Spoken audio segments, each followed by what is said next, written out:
Madam Speaker, Honourable Prime Minister, Honourable Leader of Opposition, Honourable Cabinet Ministers, Honourable Members of Parliament, members of the public in the gallery, and those watching this proceeding from the comfort of their homes, a very good morning to you all. Madam Speaker, before I proceed with my contribution to the budget debate, I wish to comment on Honourable Pramod Chand's revelation of the state of our hospitals and wish to ask him when was the last time he visited one of these facilities. For the information of this august House, the Ministry was allocated $7.4 million in this budget for the outsourcing of janitorial and security services, to which the Ministry has engaged the services of a new commercial cleaning contractor. Furthermore, I am appalled by his comments and dubious assumptions about the proposed public-private partnership. It shows how desperate he is to gain his political mileage by misleading the people and spreading lies. It's time the opposite side of the House speaks the truth, for it is only the truth that will set them free.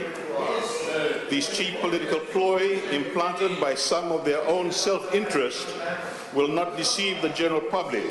nor will it deter us from achieving the best for the Fijian people. They know they have a government which prioritizes the welfare of our Fijian communities through realization of strategic plans and policies, which is taking our health services to a new level.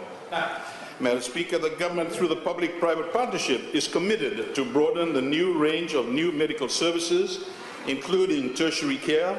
better maternity care for more Fijian mothers, and expanding treatment and procedures for non-communicable diseases, including the availability of open heart surgeries in Fiji. Madam Speaker, it is my honour and pleasure to address this august House as the Assistant Minister for Health and Medical Services on the 2018-2019 budget. Foremost, I wish to sincerely thank our Honourable Prime Minister and the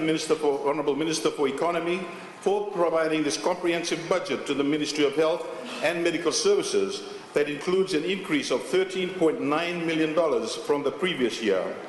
I wish to also thank the Ministry of Economy staff, led by the illustrious Permanent Secretary, for a job well done, for performing the arduous task of putting together a very conclusive budget. Madam Speaker, whilst what I am about to contribute may seem repetitive, as may be alluded to by my line minister and other members on this side of the House, I wish to re-emphasize the importance of public health. Madam Speaker, in my address on the 2017-2018 budget, I did mention